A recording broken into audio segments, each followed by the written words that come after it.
আজিৰ এই ভিডিঅ'টি ক্লাছ 8 পৰা ছাত্ৰ-ছাত্ৰীসকলৰ লগতে কম্পিটিটিভ এক্সামৰ কাৰণে প্ৰিপেয়াৰ কৰি থকা বন্ধুসকলৰ বহুত বেছি ইম্পৰ্টেণ্ট হয় এমসিকিউ কেইটামান আলোচনা কৰিম সায়েন্সৰ ভিডিঅ'টি শেষলৈকে চাই থাকিবা ফাৰ্স্ট কোৱেশ্চনটি চাও আহা কোৱেশ্চনটি আছিল যে খাৰিফ শস্য কোনটো মাহত কৰা হয় সুধিছে অপচনবোৰলৈ মন কৰা অপচন এ আছিল জুলাইৰ পৰা অক্টোবৰলৈ অপচন বি আছিল জুনৰ পৰা ছেপ্টেম্বৰ মাহলৈ অপচন সি আছিল মাৰ্চৰ পৰা আগষ্ট মাহলৈ আৰু অপচন নম্বৰ ডি আছিল আগষ্টৰ পৰা অক্টোবৰ মাহলৈ ঠিক আছে অতিকে এই কোৱেশ্চনটিৰ কাৰেক্ট আনসাৰটি হ'ব অপশন নাম্বাৰ ডি কিয়নো খাৰিফ শস্য কি কৰা হয় বাৰিষা কালত অৰ্থাৎ জুন জুলাই মাহত ৰোপণ কৰা হয় য'ত ধান মাকৈ কপা বাদাম আদি মুখ্য আৰু ইহত বৰষুণৰ ওপৰত নিৰ্ভৰ অৰ্থাৎ এই যিবোৰ শস্য এই শস্যবোৰ বৰষুণৰ ওপৰত নিৰ্ভৰশীল গতিকে জুনৰ পৰা ছেপ্টেম্বৰ মাহলৈ হ'ব খাৰিফ শস্য ঠিক আছে অপশন বি কাৰেক্ট নেক্সট তোমালোকে চোৱা তলৰ কোনটো খাৰিফ শস্য সুধিছে মানে খাৰিফ শস্য মই গলে তোমালোকক যে যিবোৰ শস্য বাৰিষা কালত কৰা হয় ঠিক আছে গতিকে অপশন চোৱা এ আছিলে ঘেহু বি আছিলে বুট সি আছিলে মটৰ আৰু ডি আছিলে বাদাম তে এই চাৰিটা অপশনৰ ভিতৰত কোনটো অপশন কাৰেক্ট হ'ব তোমালোকে ভিডিঅ'টো প'ষ্ট কৰি আমাক কমেন্ট সেকশনত জনোৱাচোন যে তলৰ কোনটো খাৰিফ শস্য হয় তে খাৰিফ শস্য হয় ইয়াৰে বাদাম কিয়নো বাদাম বাৰিষা কালত হয় ঠিক আছে গতিকে অপশন নম্বৰ ডি কাৰেক্ট হ'ব আশা কৰিছো ধুনীয়াকৈ বুজি পালা নেক্সট চাও আমি ৰবি শস্য কোনটো মাহত হয় অপশন চোৱা এ আছিলে অক্টোবৰৰ পৰা ডিসেম্বৰলৈকে অপশন বি আছিলে অক্টোবৰৰ পৰা মাৰ্চ অপশন সি আছিলে অক্টোবৰৰ পৰা জানুৱাৰী অপশন ডি আছিলে অক্টোবৰৰ পৰা ছেপ্টেম্বৰ তে ৰবি শস্য কোনটো মাহত কৰা হয় কৈছে অতিকে ৰবি শস্য বুলি যেহেতু কৈছে অক্টোবৰ আৰু নৱেম্বৰ মাহত ৰবি শস্যৰ যিবোৰ শস্য আছে এইবোৰ ৰোপণ কৰা হয় ঠিক আছে গতিকে ৰবি শস্যৰ বাবে ঠাণ্ডা বতৰৰ প্ৰয়োজন হয় ঠিক আছে যেনে ঘেহু মটৰ সৰিয়হ বুটমাহ ইত্যাদিবোৰ হৈছে ৰবি শস্যৰ উদাহৰণ এতিয়া আমাক সুধিছে যে কোনটো মাহৰ পৰা কোনটো মাহলৈকে হয় গতিকে এই কোৱেশ্চনটিৰ কাৰেক্ট যেটো আনসাৰ হেয়া হ'ব অপশন নাম্বাৰ বি থকাটো অক্টোবৰৰ পৰা মাৰ্চলৈকে ঠিক আছে অক্টোবৰৰ পৰা মাৰ্চ নেক্সট ওয়ান তলৰ কোনটো ৰবি শস্য সুধিছে অপশনবোৰলৈ মন কৰা অপশন এ আছিলে ঘেহু অপশন বি আছিলে বুট অপশন সি আছিলে মটৰ অপশন নম্বৰ ডি দিয়া আছিলে ওপৰৰ আটাইবোৰ এতিয়া চোৱা ৰবি শস্য চোৱা বসন্তকাল অৰ্থাৎ অক্টোবৰ নৱেম্বৰত ৰোপণ কৰা হয় আৰু বসন্ত কালত কি কৰা হয় চপোৱা হয় আৰু ৰবি শস্যৰ কিহৰ কেনেকুৱা জলবায়ুৰ প্ৰয়োজন ঠাণ্ডা জলবায়ুৰ প্ৰয়োজন ঠিক আছে গতিকে ৰবি শস্য হৈছে ওপৰৰ আটাইবোৰ ঘেহু বুট মটৰ এইবোৰ ওপৰৰ আটাইবোৰ কাৰেক্ট হ'ব option number D question number 5 চোৱা ৰাসায়নিক সাৰে মাটিত কি যোগান ধৰিব নোৱাৰে এতিয়া চাবাচোন তোমালোকে কিতাপতো পাইছা অথবা তোমালোকে খেতিয়কবোৰে কোৱা তোমালোকে নিশ্চয় শুনা পাইছা যে খেতিত আমি যিমান পাৰোঁ জৈৱিক সাৰ প্ৰয়োগ কৰিব লাগে ৰাসায়নিক সাৰ আমি প্ৰয়োগ কৰিব নালাগে ইয়াৰ কাৰণটো কি ইয়াৰ বহুকেইটা কাৰণ আছে তাৰ ভিতৰত আমাক সুধিছে যে নাইট্ৰজেন নাপায় ফসফৰাছ নে পটাছিয়াম নে হিউমাছ ইয়াৰ কোনটো আমাক ৰাসায়নিক সাৰে যোগান ধৰিব নোৱাৰে আমাক সুধিছে তে এই কোৱেশ্চনটিৰ কাৰেক্ট যেটো আনসাৰ হেয়া হ'ব অপশন নম্বৰ ডি থকাটো হিউমাছ ৰাসায়নিক সাৰে হিউমাছ যোগান ধৰিব নোৱাৰে কিন্তু জৈৱিক সাৰে হিউমাছ যোগান ধৰিব পাৰে নেক্সট 6 নম্বৰ কলেৰা ৰোগৰ সৃষ্টি এতিয়া কলেৰা ৰোগৰ সৃষ্টি কিহৰ দ্বাৰা হয় ব্যাকটেৰিয়াৰ দ্বাৰা হয় নে সুধিছে নে ৰাইজোবিয়ামৰ দ্বাৰা হয় নে লেক্টোবেচিলাছৰ দ্বাৰা হয় নে ভাইৰাছৰ দ্বাৰা হয় তে কলেৰা হৈছে এনে এবিধ ৰোগ যিটো ৰোগৰ দ্বাৰা এসময়ত বহুতো মানুহৰ মৃত্যু হৈছিল এখন গাঁৱত বা এটা অঞ্চলত যদি কাৰোবাৰ হয় প্ৰায় সেই গাঁওখন অথবা সেই অঞ্চলটোৰ মানুহখিনি প্ৰায় মৰি নোহোৱা হৈ গৈছিল কিন্তু বৰ্তমান সেই ৰোগটোৰ প্ৰায় কম কাৰণ আজিকালি টিকাকৰণৰ ব্যৱস্থা কৰা হৈছে গতিকে এই কলেৰা ৰোগৰ সৃষ্টি হয় ব্যাকটেৰিয়াৰ দ্বাৰা অপশন এ টো কাৰেক্ট হ'ব ঠিক আছে কোৱেশ্চন নম্বৰ 7 চোৱা এইচ ৰোগৰ সৃষ্টি কিহৰ দ্বাৰা হয় সুধিছে অপশনবোৰলৈ মন কৰা অপশন এ আছিলে প্ৰটোজোৱা ঠিক আছে অপশন বি আছিলে ব্যাকটেৰিয়া অপশন নম্বৰ সি দিয়া আছিলে লেক্টোবেচিলাছ আৰু অপশন নম্বৰ ডি দিছিলে ভাইৰাছ আমাক কি দিছে যে এইচ ৰোগৰ সৃষ্টি কিহৰ দ্বাৰা হয় গতিকে ভিডিঅ'টো প'ষ্ট কৰা আৰু তোমালোকে আমাক কমেন্ট সেকশনত জনোৱা যে এইচ ৰোগৰ সৃষ্টি কিহৰ দ্বাৰা হয় এইচ ৰোগৰ সৃষ্টিটো হয় ভাইৰাছৰ দ্বাৰা গতিকে অপশন নম্বৰ ডি টো হ'ব এই প্ৰশ্নটোৰ শুদ্ধ উত্তৰ প্ৰশ্ন নম্বৰ 8 টো চাও আহা প্ৰশ্নটো আছিল যে ইষ্ট কি হয় সুধিছে বহুত ইম্পৰ্টেন্ট কোৱেশ্চন হয় এইটো অপশন চোৱা এ আছিলে নাইট্ৰজেন যৌগীকৰণ অপশন বি আছিলে পাউৰুটিৰ প্ৰস্তুতকৰণ অপশন সি আছিলে দৈ প্ৰস্তুত কৰা অপশন নম্বৰ ডি দিয়া আছিলে কলেৰা ৰোগৰ সৃষ্টি তো ইষ্ট কি আমাক সুধিছে কথা ইষ্ট হৈছে ইষ্ট আমি প্ৰস্তুত ব্যৱহাৰ কৰো পাউৰুটি প্ৰস্তুত কৰা পাউৰুটি যেতিয়া প্ৰস্তুত কৰা হয় তেতিয়া ইষ্টৰ ব্যৱহাৰ কৰা হয় গতিকে অপশন নম্বৰ বি টো হ'ব correct answer next question number 9 কোনটো অনুজীৱই গাখীৰক দৈত পৰিণত কৰা এটা চাবচোন গাখীৰ থৈ দিলে কি হৈ যায় দৈলৈ পৰিৱৰ্তন হয় গাখীৰ দৈলৈ পৰিৱৰ্তন হোৱাত কোনটো অনুজীৱই আমাক সহায় কৰে সুধিছে অপশ্যন এত আছিলে ৰাইজোবিয়াম, অপশ্যন বিত আছিলে লেক্টোবেচিলাছ, অপশ্যন চিত আছিলে হাইড্ৰক্লৰিক এচিড আৰু অপশ্যন নম্বৰ ডিত দিয়া আছিলে ষ্ট্ৰেপ্ট'মাইচিন। এই অপশ্যনবোৰৰ ভিতৰত কাৰেক্ট এনচাৰ কোনটো হ'ব তোমালোকক মই কৈ নিদিওঁ, তোমালোকে নিশ্চয় জানাই একেবাৰে ইজি কুৱেশ্যন হয়, হয়নে? গতিকে তোমালোকে আমাক ইয়াৰে আনচাৰটো কমেণ্ট ছেকশ্যনত জনোৱা। ঠিক আছে, নোৱাৰিলে কমেণ্ট ছেকশ্যন চেক কৰিবা, তাতো তোমালোকে ইয়াৰে আনচাৰটো পাই যাবা। নেক্সট কুৱেশ্যন চোৱা, কুৱেশ্যন নম্বৰ 10, কি প্ৰস্তুত কৰিবলৈ ইষ্ট ব্যৱহাৰ কৰা হয়? অপশ্যন চোৱা, এত আছিলে চেনি, অপশ্যন বিত আছিলে অক্সিজেন, অপশ্যন নম্বৰ চিত দিয়া আছিলে হাইড্ৰক্লৰিক এচিড আৰু অপশ্যন নম্বৰ ডিত দিয়া আছিলে সুৰা। এই কুৱেশ্যনটো বহুত বেছি ইম্পৰ্টেণ্ট হয়। এডিআৰইৰ 1ত অৰ্থাৎ এডিআৰই যেতিয়া ফাৰ্ষ্ট যেতিয়া এক্সামটো হৈছিল তেতিয়া সেই পেপাৰখনত এই কুৱেশ্যনটো অহা দেখিবলৈ পোৱা গৈছিলে। গতিকে এই প্ৰশ্নটোৰ কাৰেক্ট যিটো আনচাৰ সেয়া হ'ব অপশ্যন নম্বৰ ডিটো সুৰা। সুৰা প্ৰস্তুত কৰিবলৈ ইষ্টৰ ব্যৱহাৰ কৰা হয়। প্ৰশ্ন নম্বৰ 11 চোৱা, মেলেৰিয়া ৰোগ সৃষ্টি কৰা প্ৰটোজোৱাৰ বাহক কি? অপশ্যন চোৱা, এত আছিলে এনফিলিছ মহ,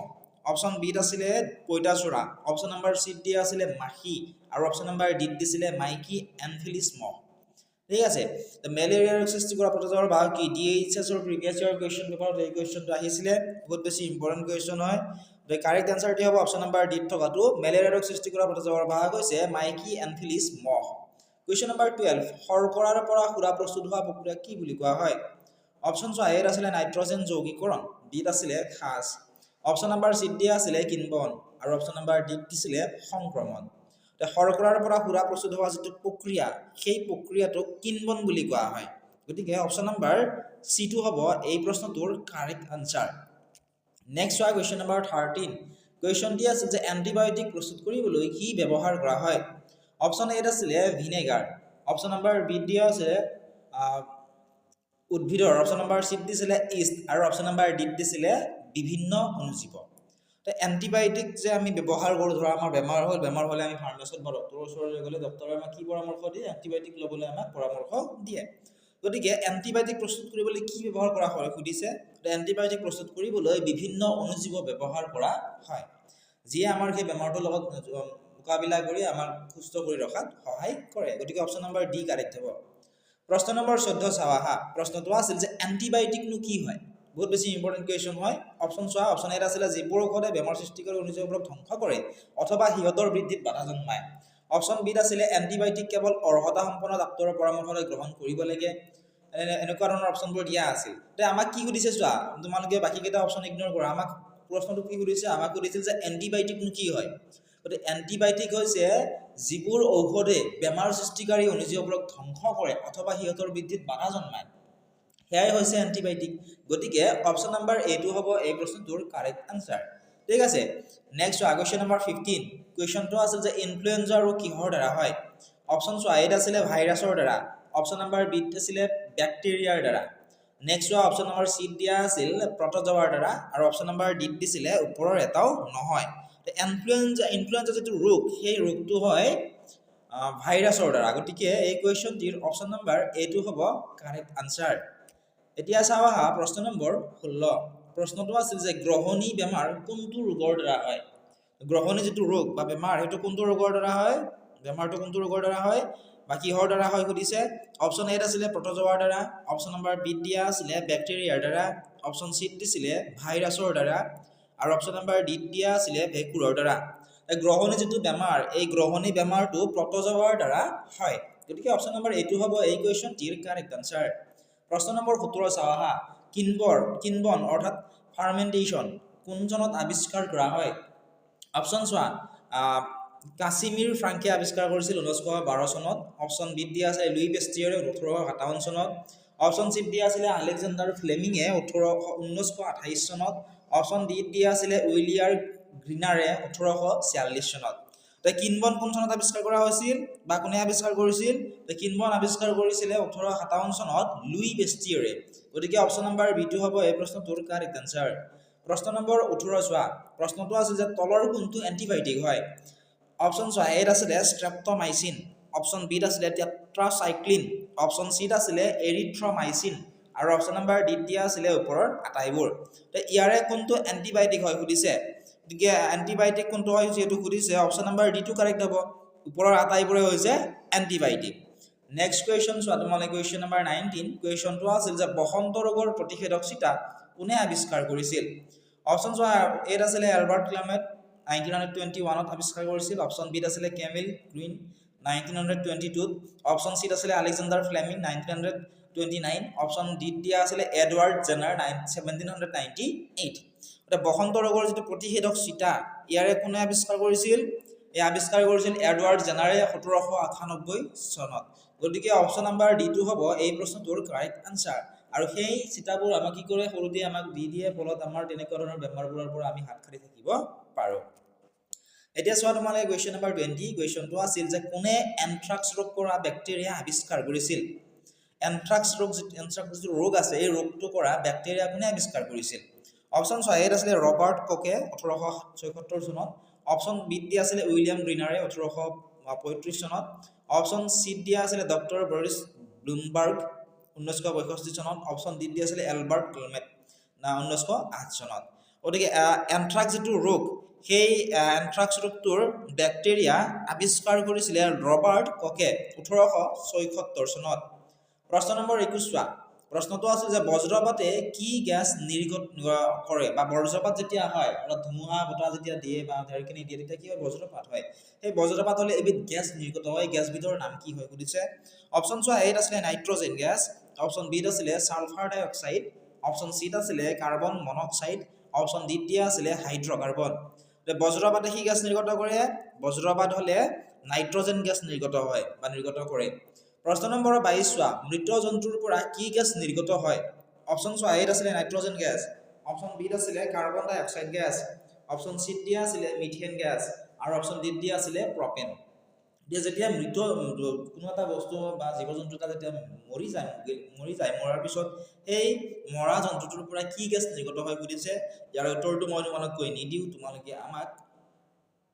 কমেন্ট সেকশনত জনাবা ঠিক আছে ইয়াৰ আনসাৰটো কমেন্ট কৰা তোমালোকে